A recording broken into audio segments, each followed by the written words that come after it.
Welcome back to another episode of the Rossetti and Stewart Podcast. I'm Justin Stewart. It's just the Stewart Podcast today, I guess. Antonio is feeling a little bit under the weather. Also, he's a very busy man. He works like 3 jobs. So I figured I'd take some time to just talk to you about some sports for a little bit. I have a little bit more free time than he does. So I want to talk about a couple things real quick.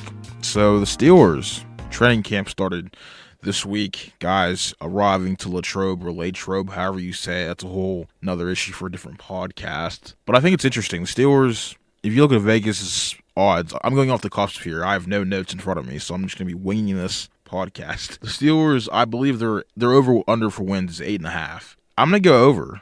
And if you've heard me on this podcast multiple times, again and again, mention that this team, I think, can win 10 or 11 games. I think they can even push for 12 games won this year. That's how confident I am in this team to make the playoffs. You have year 2 of Kenny Pickett. He started showing signs last year of really putting it all together, being a viable starting quarterback in the NFL. I already thought he was a viable starter, but he looked a lot better towards the end of the year, looked more comfortable, and most importantly, didn't turn the ball over a lot. Najee Harris started out slow. He had the injury sustained before the season. I think that had a lot to do with why he got off to a slow start as well. You saw him also finish strong towards the end of last year. And Jaylen Warren, too. You have a nice 1-2 punch there where you have Najee and Jaylen Warren, and if Najee's not looking the part again or something goes awry, I think Jaylen Warren is more than capable of being an NFL starting running back in this league. The wide receivers, Deontay Johnson, we know what he is at this point. I don't think you should expect too much of him to make like a massive jump. Going to give you like 900 receiving yards to close to 1,000 every year. That's kind of where he is at this point. Maybe that's something to do with how the offense is ran by Matt Canada and, how that's constructed. I understand that, but he's still a very good receiver. The whole drops thing was kind of always overblown. Pretty reliable receiver. Every once in a while he won't make a dud mistake, but there's a lot of guys in the league that make dud mistakes. It's just part of the game.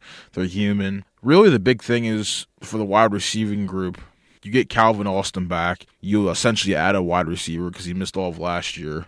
You also, George Pickens, he's also going to be the big key because, a lot of people were gassing him up, and for good reason. He was a freak at Georgia, made some crazy catches last year too. The question is going to be, is he going to develop that rapport with Kenny Pickett where he takes that another leap forward as well and establishes himself as a number 1 on this team? Because if he can, that will do wonders because right now the Steelers, as currently constructed, they do not have a number 1 receiver. I do not believe Deontay Johnson is a number 1 receiver. I believe he's a number 2. I think he's very good, but do I think Deontay Johnson's elite? Currently, as we speak, no.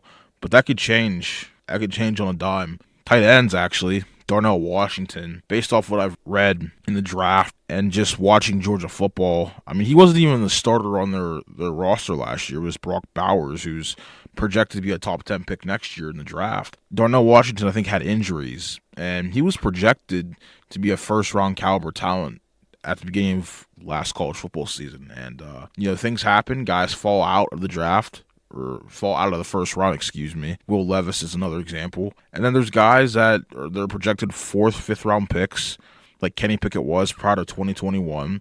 They have awesome years, and their draft stock skyrockets. So that's just the nature of the beast. I think Darnell Washington, though, he's a freak athlete. I think he's one of those guys that can make great catches as well. I expect him not to be utilized as much this year. Obviously, Pat Freiermuth is going to be tight end number 1. But I think as far as protection, I think Darnell Washington would be very good.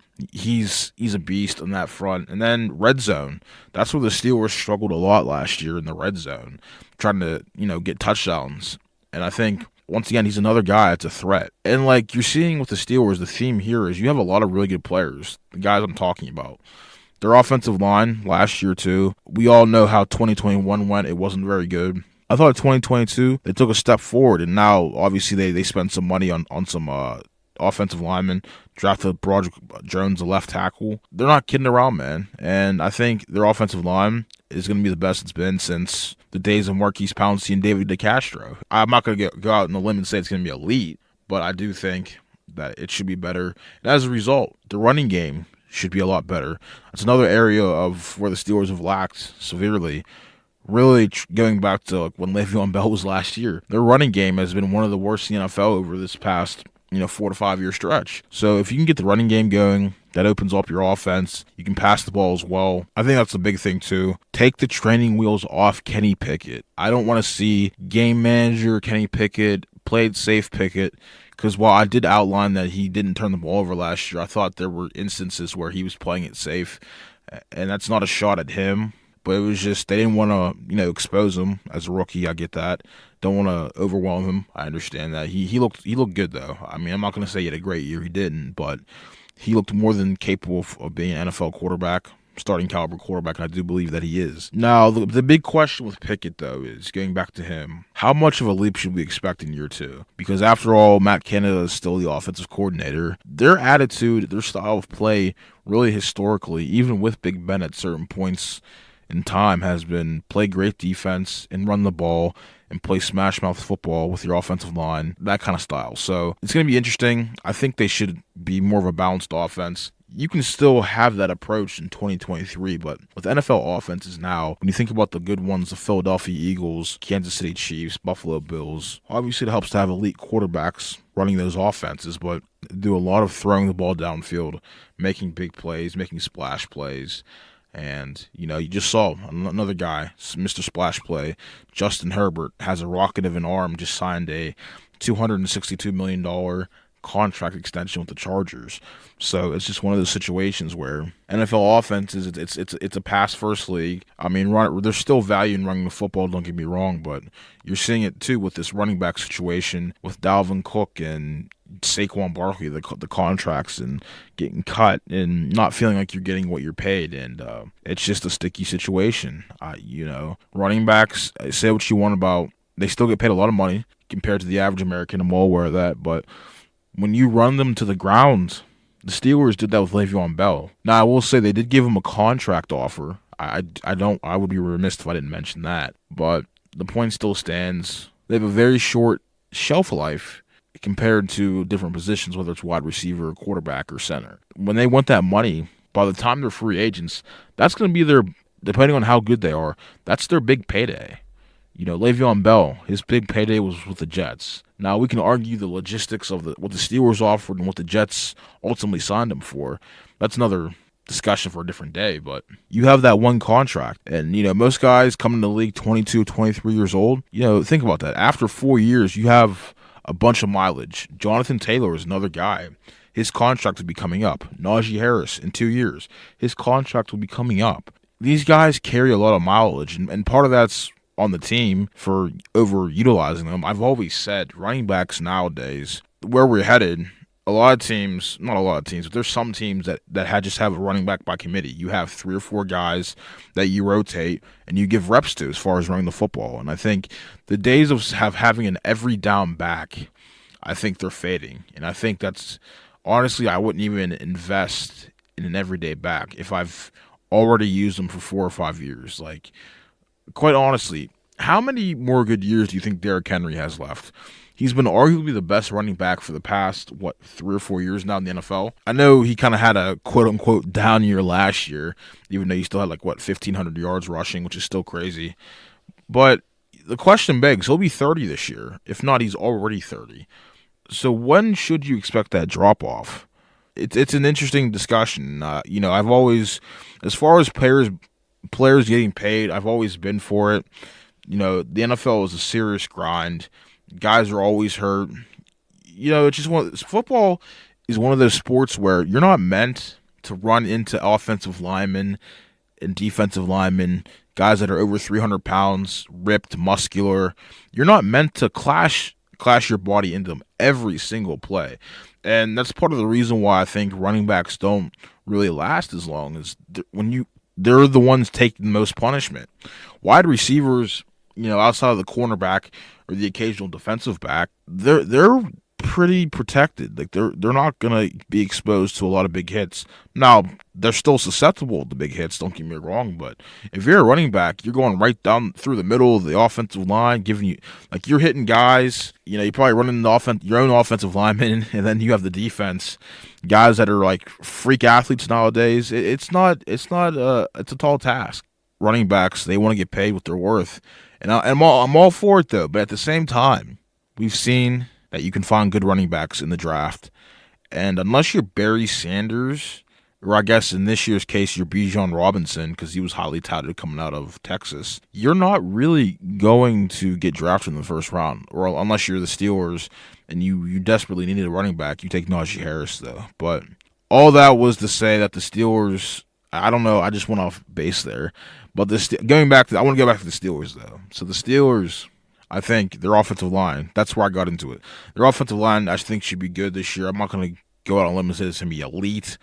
I don't want to be too overly optimistic, but I think what you're seeing is they have the makings. Now, the ball is going to be in Kenny Pickett's court and Matt Canada's court as well. If they can produce and be even remotely close to what I think their potential is, I think they can have a really good offense. Once again, I'm not going to say it's going to be elite, but I think it'll be a more than capable offense that can score points at a decent rate. And the defense, I think the defense will be solid. It was good last year for the most part. Listen, T.J. Watt's the engine. That's been well established. Just look at it, the splits when he plays. They have a crazy winning percentage. When he misses time, they're pretty much backs against the wall. We're kind of screwed. So the biggest key is keeping T.J. Watt healthy, keeping Cam Hayward healthy because he's also another year older. If Minkah can remain healthy. You got some cornerbacks, Patrick Peterson. He's still a little bit older, though, but had a really good effective year last year in Minnesota. Drafted Joey Porter Jr. I think he can be good year one. I'm not going to say he'll be great, but there'll definitely be a learning curve should he start.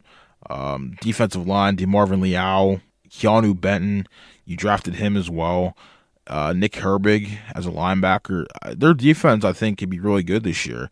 I don't know if it'll be elite, but I think it'll be really good. And what I'm saying is the Steelers, I think they have one of the more solid rosters in the NFL. They have a bunch of really good players on every position, and they have depth too. Like, that's just not like if one guy goes down, it's not like the end of the world, unless you're T.J. Watt, of course, or Cam Hayward. He's important as well. But I do think the Steelers, they're going to have their work cut out for them. Listen, I mean, you have the Chiefs, Bills, Bengals, Ravens, even the Browns, Dolphins, Jaguars, the Jets, even the Patriots still might think they're in it too, the Titans. I can go on and on about every AFC team and their case to make the playoffs this year. It's not going to be easy because, quite frankly, I don't see the AFC North producing 3 playoff teams. It's going to be a tough division. I think every team has a chance to split all their series this year. I don't think anyone's going to dominate the AFC North competition. It's always a bloodbath. It's very physical, very intense. So I think if the Steelers, hypothetically, if they can go 3-3 in the AFC North, that leaves them with 11 games. So if they go 6-5 in those 11 games, that's 9-8. So let's be generous. There was a couple games last year they should have won. Let's say they go 8-3 outside of the AFC North. That's 11-6. I think that's very doable. And considering the schedule they have to open the season, I think that is definitely plausible that it can happen. They can win 11 games, 10 games, 11 games. Listen, I mean, they had Mitch Trubisky start the first, month of the season, and then they still found a way to win 9 games. I mean, I understand they played the NFC South last year, but listen, wins are wins in the NFL. Every teams all have pros, whether they're good, elite pros, or just mediocre pros. They're still pros. Still got to respect the competition. That's really what I wanted to talk about as far as the Steelers go. I'm primarily recording this podcast from the Center for Media Innovation. I actually am. I'm not primarily. But I wanted to record this just a little bit of something of a semblance of a podcast because I'm not sure if we'll be able to record on our usual Saturday days. Haven't had confirmation with Tony about that, though. But if we do, I'll post another episode, of course. And we'll talk probably more football and things of that nature, though. Pirates, though. We know the deal out of the playoff race. It's going to be interesting what they do in the trade deadline, though. I do expect they'll probably move off Rich Hill, probably Carlos Santana and G-Man Choi. Those are probably the main 3 guys I would look at as potential trade targets or candidates. I think the guy on that list that is the most likely to get moved, I think, is Carlos Santana. Carlos Santana has been on a roll, had a great series in San Diego. So did G-Man Choi, honestly. I think Rich Hill, there's still value in a left-handed pitcher, but you would be hard-pressed to really justify trading for Rich Hill unless you need some depth in the back end of your rotation. I can kind of see that. That makes some sense. But the Pirates, they've kind of been free-falling really since May. We really haven't touched upon it this much on the podcast because maybe we've had interviews or things of that nature. We usually talk about the Pirates, but it is what it is, man. I mean, there is some level to be optimistic, I guess. You drafting Paul Skeens from LSU, and they're going to need him to come up here next year, hopefully. That's the goal, because looking at the rotation now, Mitch Keller's kind of just not been very good, really, for a while now. Had really back-to-back really poor starts. And outside of him, like, that was the one guy you could count on for most of the year. And if he's not giving you innings and keeping you in games anymore, then you really have no shot to win at all. Like, it's every night you're an underdog. And that's just something you don't want to be in. And the biggest one really is Roansy Contreras. Really having a very poor year as well. Got sent down to AAA. I don't know if we'll see him at all this year. But if we do, like, he has to be in the bullpen. Like, he has to build up his confidence, build up his innings pitched. I mean, I don't know how he's doing in AAA. I have to check after this quick podcast I'm doing, but I don't know. We'll see. We'll see. And then Oviedo, he's up and down. He's shown some promise though, so I'd probably just roll with him. Take the lumps with the good stuff, and hopefully in the offseason he irons all that out and becomes a more consistent pitcher. Quinn Priester, we kind of know his deal. He was drafted, I think, in the first round 2019 by Neil Huntington. He showed some upside in AAA, but also got shelled and rocked a bit in AAA, gave up a lot of runs. Really didn't pitch well at times, but, he's a mixed bag. I wouldn't expect him to turn out to be a superstar. I think if he can turn out to be number 3, I think that'd be perfect for what the Pirates are trying to do or accomplish here, I guess. But really, the Pirates, what's going to have to come down to is it's enough of the days of them trading players for younger assets and building for the future. That has to end soon. Like, we can't keep doing this every year. And I read somewhere, I don't know if it was Fangraphs or someone or one of those publications that does farm system rankings. I guess the Pirates have the best farm system in baseball now. That's great. That is awesome. But looking at their draft, outside of Skeens, it was just meh to me. Like, that's why I'm not the scout or the expert. I'm just recording a podcast. I'm well aware of that. But this is the same team that's struggled for 30 years, or 27 if you want to be technical, of developing talent and having guys pan out. And I understand there's other teams that have had guys that have not panned out. I'm well aware of that. But when you're a small market team, you have to hit on some of those guys if you want to remain viable in Major League Baseball. It's just the way it's set up. And until that changes, this is the way that the Pirates are going to do business as they see fit. I don't have to like it. No one has to like it, but that's how they're just going to do things, and it is what it is. And the Brian Reynolds and Ke'Bryan Hayes contracts right now aren't looking great. But at the same time, you have to realize that they're not spending a crazy amount of money for them either. Most of these guys, Ohtani to get $500 million, $600 million, like, that's nothing compared to what Brian Reynolds is making, or Ke'Bryan Hayes. And at least with Ke'Bryan Hayes, you have elite defense. And I know people are tired of hearing of that, but listen, you're only paying $70 million to one player. That's really not a lot of money if you think about it. And Brian Reynolds, if he would have been a free agent after 2021, he probably could have gotten somewhere north of 150. I think he's a better player than Brennan Nemo. Maybe not this year, but 2021 and before, I think he was definitely a better player. I mean, he was a top 25 player in 2021, for gosh sakes. So it's just one of those things where I think he'll get back on track. Maybe not this year, but next year. He's too good of a player to be this bad. I mean, he's been really bad the past, 5 months. Or not 5. The season's been on that long. But, really go back to May. So we're going on 3 months now. He really hasn't been good. I know he hit a home run the other night in San Diego. So hopefully he can build on that and just get his power back and just get on base and not make silly outs and ground out and strike out all the time. He just needs to get back to doing Brian Reynolds things. And, the rest will take care of itself, I guess. But really, the Pirates, their bullpen, they have some guys. I don't know, the whole discussion about trading Bednar, I've seen on Twitter, Well, you can't say keep Bednar because he grew up in Pittsburgh. Well, I don't really agree with that. I mean, I think Bednar is a really good closer. He's actually probably an elite closer if we're going to be real about it. And if your window is to compete next year, as apparently I've heard for the past couple of years now, you need to keep Bednar. I mean, he should be part of that team or those teams that try to steer the ship and get back to relevancy. Like that's. What are you trading him for? Young prospects? Like this is what I'm talking about. This is why they had 20 straight losing seasons. Like you're trading guys that are established major leaguers for guys that you're projecting to be established major leaguers in the future. Like that's just at some point you have to add and not subtract all the time. And this is why I highly doubt they'll do this in the offseason. This is why they need to spend money in the offseason free agency. Bring in guys that can actually help your team, and not some guys that also ran or at the tail end of their careers. Bring guys in that can help your team win. I'm not saying sign Shohei Ohtani. No one is saying that. I have realistic expectations, but there's guys out there that can help this team. There's just no excuse not to try and sign guys. You have money. Now, I'm not saying you have Yankees money or Padres money or Dodgers money, but you have money to play around with and spend. So use it. Utilize it properly, fill out the roster, and maybe next year they can just compete for a wild card spot. Who knows? You never know.